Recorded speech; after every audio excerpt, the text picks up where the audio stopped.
र आज पूर्णिमा अर्थात् दसैँ विसर्जन पूर्णिमा।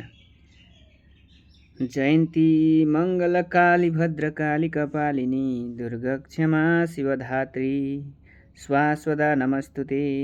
जयन्ती देवी चामुण्डे जय भूतार्थहरिणी जय सर्वगते देवी कालरात्रि नमस्तुते।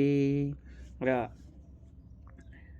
2025 को दसैँलाई पनि अब बिदाबारी गरियो र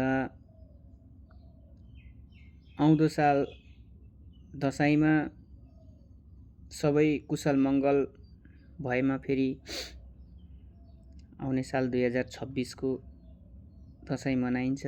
दसैँको टिका लगाएर रमाइलो गरिन्छ।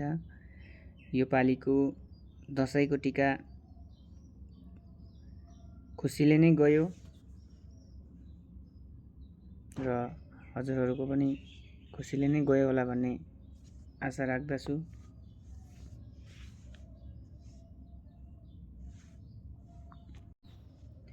आज घरमा बुवा आमा नभएको हुनाले आज हामीले नै दसैँको टिका लगाएर विसर्जन गऱ्यौँ।